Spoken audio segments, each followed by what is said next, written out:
Hello, welcome to my review of Crazy Rich Asians. I give this film 8 out of 10 Mojang tiles. Mojang? This movie was directed by John Chu, who has directed a lot, I think 3 or 4, maybe more, of the Step Up sequels, the Justin Bieber tour film, G.I. Joe 2, and Now You See Me 2. It stars Constance Wu, who you might know from Fresh Off the Boat, Henry Golding in his first role, I believe, unless I have my information incorrect. He has been a presenter in the past for ESPN Asia and has a current show on the Travel Channel, not Travel Channel, the Travel Show on BBC Two. Otherwise, he's got another film later in the year, A Simple Favor, and then I think one more film credit, but it's also in the future. I think this is his first film.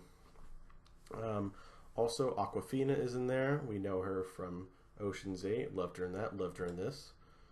The biggest name probably some of you might know is Michelle Yeoh, Y-E-O-H.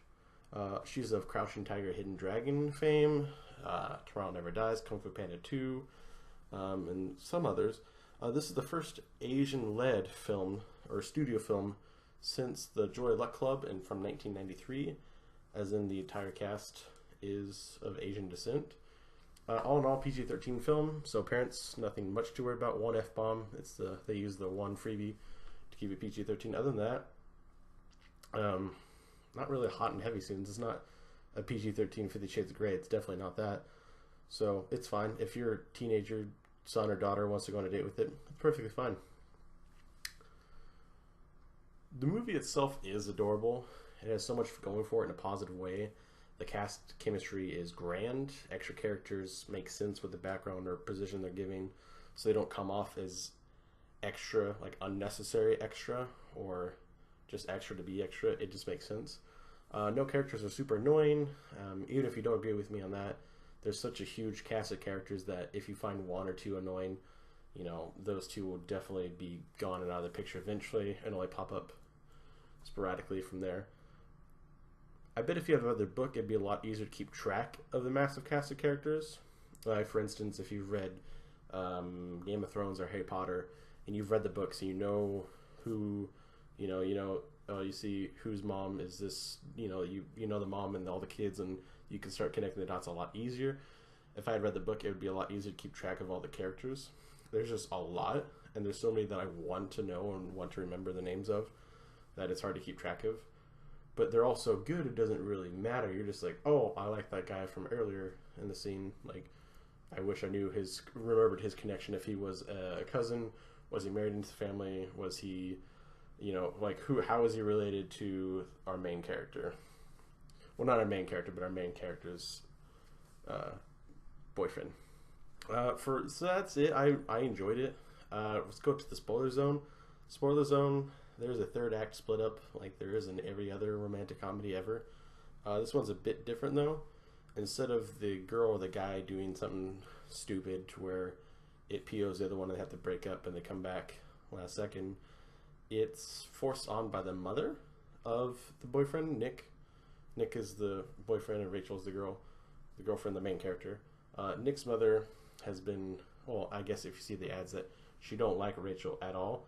And at the end of the film, Nick's proposed to Rachel, and she said no, but it makes sense why, because in the next scene, they're playing a game, Mojang.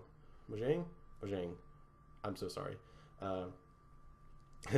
And the mom sits in the east, and Rachel sits on the west, kind of representing their cultures, east and west. And that throughout the game, Rachel realizes she's going to lose, but she's there to play to win, and she's like an economics thing, so it kind of ties into her actual teaching and like an earlier scene in the film. It's kind of cool. And she lets the mom win, and that, to a deep audience level, or if not, she kind of explains it too, that Rachel made it to know that Nick's mom could not get what she wanted without Rachel's help. So Nick proposed, Rachel said no, because if she said yes, Nick leaves his family hates him, and they hate Rachel because of it. If he never asked her, he would resent his mom forever, and he would lose his mom a second time in a sense. And so Rachel decided for him, wanting the best for Nick, which is really adorable and I think a little bit different than some third act tropes of romantic comedies. Um, and I just think it's really cool how polarizing it is to know that it's happening. It happened in the world, like in the words, and then you can see it in the game that Rachel let the mom win, and then showed her hand to know that she won that Rachel let the mom win the game, to also emphasize her point that I let you win in the game.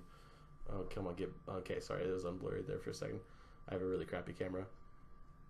All in all, this film is fun, but suffers from some basic romantic comedy problems. It's a great film to see with your significant other. If you're a young couple, old couple, I think everyone will like it. There's a lot of characters to like for all shapes and sizes. For all types of comedy, there's a character probably for you. Honestly, right now, I think there's the best use of the F word ever in a PG-13 film. It's a simple scene where Awkwafina's character is taking Rachel to a place, and Nick comes out and is like, "Oh, do you want to come in?" And Awkwafina says, "No, I couldn't impose." And Nick's like, "Oh no, really, really?" And she's like, "Oh no, I couldn't." Nick's like, "Oh come on, come on, come on in." And Awkwafina's son is like, "Oh fuck yeah, come in."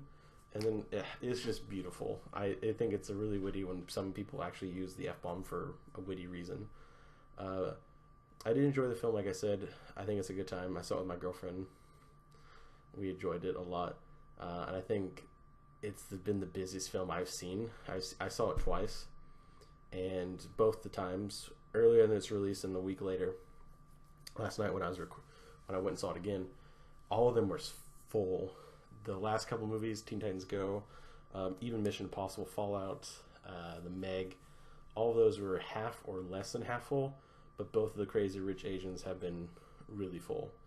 I think it's doing okay box office wise, and which is good because if we're going to get a trilogy set or something like that, then I think it's really good that this film was good, and I would be more than welcoming for a sequel or a trilogy of films. I think it'd be kind of fun to have that. But that's it for me. Thank you for watching. Just remember, I'm Clark Addison. I review entertainment because I care. I'll see you guys next time.